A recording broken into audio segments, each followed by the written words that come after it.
Wenn ich gewusst hätte, wie all das ausgehen wird.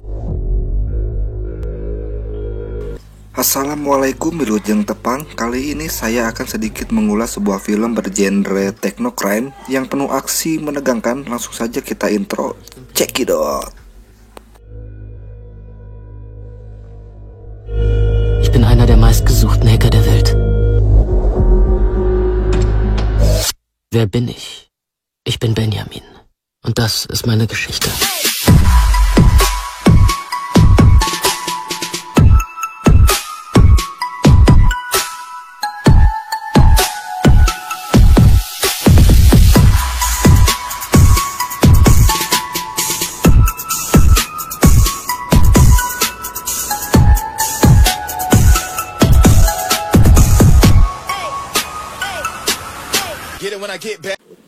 Di awal cerita kita akan diperlihatkan dengan seorang pengantar pizza yang tak lain adalah Benjamin.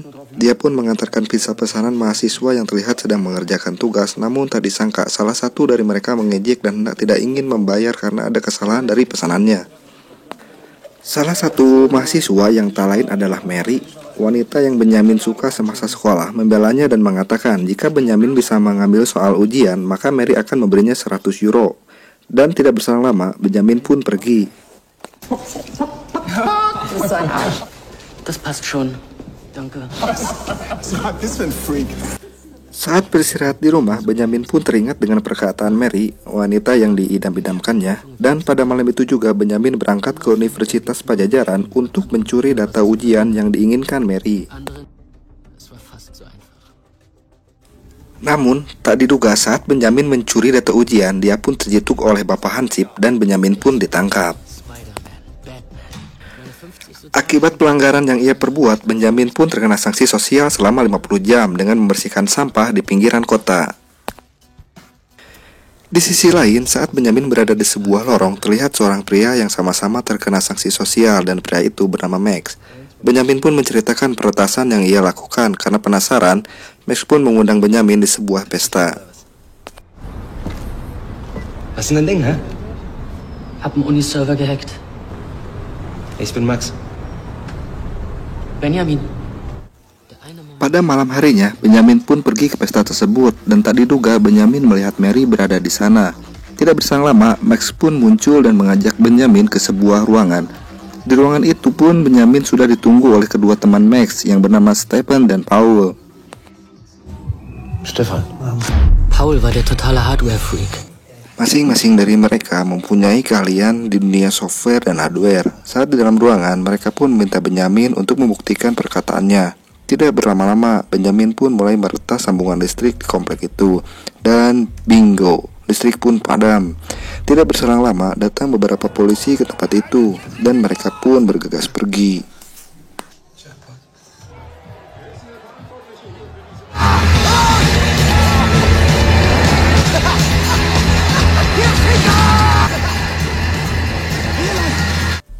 Keesokan harinya, Benjamin menjenguk neneknya di rumah sakit Sumber Waras dikarenakan nenek Benjamin mulai hilang ingatan.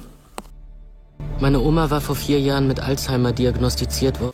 Scene berpindah, kita akan melihat Benjamin di sebuah kereta dan tak lama Max pun muncul di hadapan Benjamin. Max yang sudah merencanakan sebuah aksi peretasan bersama kedua rekannya pun mengajak Benjamin. Tak berselang lama mereka pun turun di stasiun Tanah Abang menuju tempat penitipan mobil. Leute da draußen, die lassen sich einlullen, die.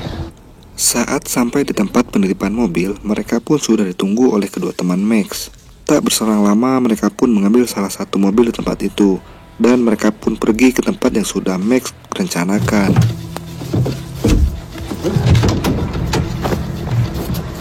Gib's bitte. Und lass uns gehen. Stefan dan Benjamin pun tiba di tempat yang mana akan diadakan sebuah presentasi. Stefan meminta Benjamin untuk meretas laptop yang tepat berada di podium. Sedangkan Stefan merekam aksi yang akan mereka lakukan.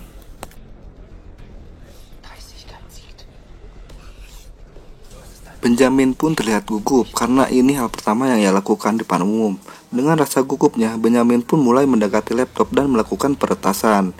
Saat presentasi dimulai, hal yang tak diduga pun terjadi dan presentasi pun terlihat menjadi kacau.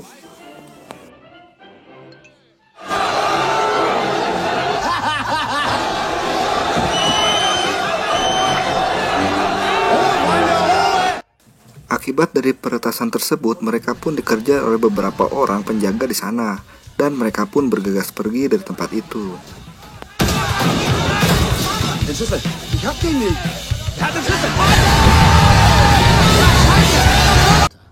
Setelah melakukan aksi pertama mereka, kita akan diperlihatkan Benyamin dan ketiga teman barunya berada di rumah nenek Benyamin dan menyanyikannya markas mereka. Tak disangka aksi pertama yang mereka lakukan mendapatkan banyak pengunjung, mencapai 1 juta view, dan Max pun menyarankan mencari sebuah nama untuk kelompok mereka. Benyamin pun menyarankan sebuah nama yang tak lain adalah Clay untuk kelompok yang menggambarkan kepribadian dari kelompok mereka, dan mereka pun menyetujuinya. This little clown is jolly and fat. This little clown wears a big red hat. But this one does the fun. Merasa aksi mereka dapat banyak sambutan, mereka pun melanjutkan aksi berikutnya di sebuah saham keuangan dengan meretas lonjakan saham tersebut menjadi turun drastis.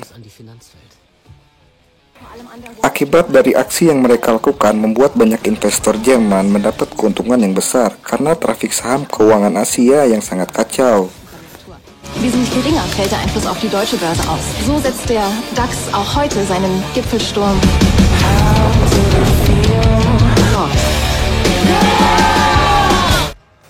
Tidak puas dengan aksinya, mereka pun mulai meretas perusahaan farmasi dengan tulisan "We are kill animal" sebagai kejutan di perusahaan itu.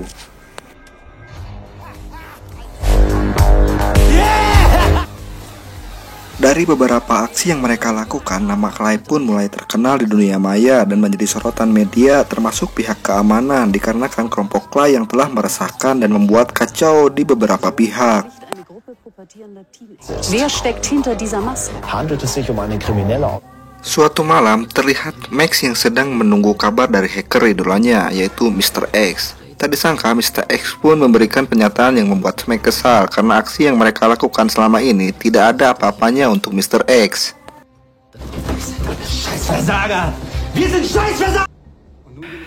Di sisi lain, kita akan diperkenalkan seorang wanita penyelidik senior Europol yang bernama Hanne Lindberg yang sedang menyelidiki salah satu kelompok hacker yang bernama Friends. Seperti ini sosoknya. Kelompok Friends sendiri adalah incaran penyelidik Europol dikarenakan telah meretas dan mencuri data berharga milik institusi termasuk Angkatan Darat mereka. Dan di tempat lain kita akan diperlihatkan Max yang ugal-ugalan mengendarai mobil beserta teman-temannya yang tak lain. Max sedang meluapkan kekesalannya sendiri karena tanggapan yang tidak memuaskan dari idolanya yaitu Mr. X. Tidak sampai situ saja, Max pun mengadakan sebuah pesta kecil di markas mereka bersama-sama dengan mengundang beberapa wanita. Drugs, overdrive, noise, neon lights. Na komm, nicht so schön. Geilen Abend. Saat Max dan yang lainnya berpesta, Benyamin pun pergi ke sebuah tempat yang tak lain akan menemui Mary. Tak berselang lama, Mary pun terlihat keluar di tempat itu. Melihat kehadiran Benyamin, Mary pun menghampiri Benyamin. Saat masuk ke dalam mobil, mereka pun saling bercengkrama. Benyamin yang terobsesi seperti Max yang mudah berbaur dengan siapapun tiba-tiba mencium Mary. Mary yang tidak nyaman dengan kejadian itu pun keluar dari mobil dan pergi. Benyamin yang kesal pun hendak menjelaskan semua yang ia pendam kepada Mary selama ini. Namun tiba-tiba datang seorang pria yang waktu itu pernah mengejek Benyamin saat mengantar pizza. Dan pria itu pun menghajar Benyamin agar tidak mendekati Mary. Der Pizzavogel. Lass die Finger von Maria. Keesokan harinya, kita akan melihat Max yang menunggu pesan balasan dari Mr. X. Dan tidak berapa lama, mereka pun menerima pesan balasan. Namun mereka tak menduga, isi dari pesan itu dikirim ke Europol. Dan isi dari pesan itu memberitahukan bahwa kelompok Clay bukanlah pemain besar dan tidak perlu mengkhawatirkannya. Karena di mata Mr. X, kelompok Clay tak jauh seperti bayi. Max pun bertambah marah. Akibat dari kecewaannya, mereka pun mengatur rencana besar seperti meretas bank-bank ternama. Namun Benyamin mempunyai ide yang sangat mustahil, yaitu meretas dan mencuri data-data Badan Intelijen Jerman. Max mendengar ide itu, menyetujui dengan harapan akan membawa nama Clay ke puncak Olympus dan diakui oleh Mr. X bahwa mereka bukan sekelompok bayi yang meretas hal-hal kecil. Mereka pun mulai merencanakan ide tersebut dan pergi ke sebuah gudang pembuangan arsip untuk mencari informasi karyawan badan intelijen yang akan dijadikan umpan sebagai akses masuk di jaringan web badan intelijen itu. Tak disangka, Max pun menemukan salah satu surat yang tak lain adalah surat untuk karyawan badan intelijen tersebut. Dengan bekal informasi yang mereka dapat, Stefan pun mulai berselancar di internet dan mengirimkan sebuah email yang tak lain itu hanya sebagai jebakan agar mereka bisa masuk di server badan intelijen. Dan jebakan itu pun berhasil setelah salah satu karyawan di sana tak sengaja membuka email yang Stefan kirim. Kini mereka pun mendapatkan akses di server tersebut. Dan pada malam harinya mereka pun mulai masuk ke kantor badan intelijen, dikarenakan mereka harus langsung mengakses di tempat tersebut. Dengan keahlian masing-masing dari mereka pun membagi tugas dan mengacaukan server di sana. Namun Benjamin yang merasa tidak cukup dengan hal itu, dia pun mengcopy data-data karyawan di sana tanpa diketahui oleh teman-temannya. Und ich häng mittendrin. Es gibt einen Grund, warum du hier bist. Merasa aksi mereka berhasil, mereka pun merayakannya dan bersenang-senang di sebuah klub malam. Saat kesenangan itu pun tak disangka Mary berada di sana dan mendekati Benjamin. Merasa ini waktu yang tepat untuk lebih dekat dengan Mary, Benjamin pun pergi ke toilet untuk membuang rasa gugupnya. Namun tak disangka, saat Benjamin keluar dari toilet, terlihat Max dan Mary sedang berciuman. Benjamin yang kecewa dan sangat marah dengan kejadian itu lalu pergi dan meninggalkan mereka. Meine Oma hat sich um mich Saat sampai di rumah, teman-teman Benjamin pun menyusulnya. Benjamin pun tidak menghiraukan dan malah memaki Max karena kesal. Merasa Max dan teman-temannya tidak berguna, Benjamin pun mengirimkan data karyawan badan intelijen kepada Mr. X. Benjamin pun tak menyadari bahwa itu akan menjadi masalah besar untuk dia dan teman-temannya. Das Auffangbecken für Menschen wie mich. Ich verbrachte Tage und Nächte am Recht.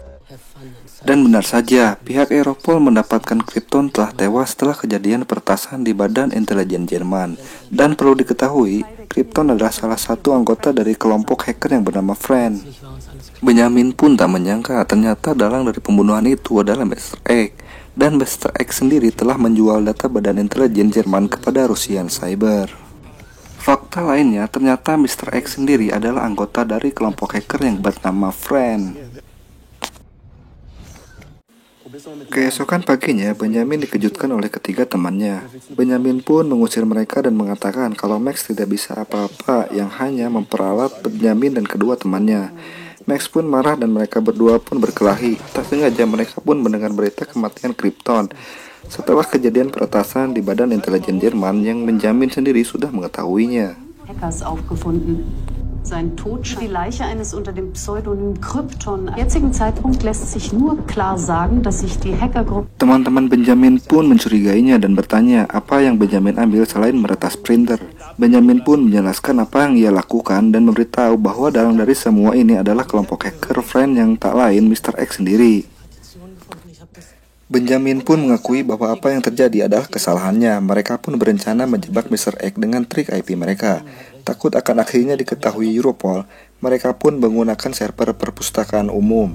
Dan benar saja, sebelum mendapatkan balasan dari Mr. X, titik di mana mereka beraksi pun diketahui pihak Europol yang langsung datang ke tempat itu. Aksi kejar-kejaran pun tak terelakkan, namun mereka berhasil lolos dari penyergapan itu.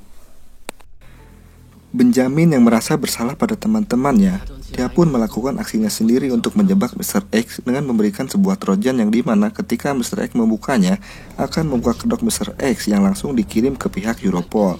Namun tak disangka, Mr. X yang tahu akan trik itu pun tidak mengambil trojan tersebut. Keadaan pun malah terbalik. Dengan kunci IP yang Benjamin pegang ternyata membuka kedok Benjamin sendiri, dan tak berselang lama dia pun dikejar oleh dua orang pria yang tak lain kelompok cyber Rusian.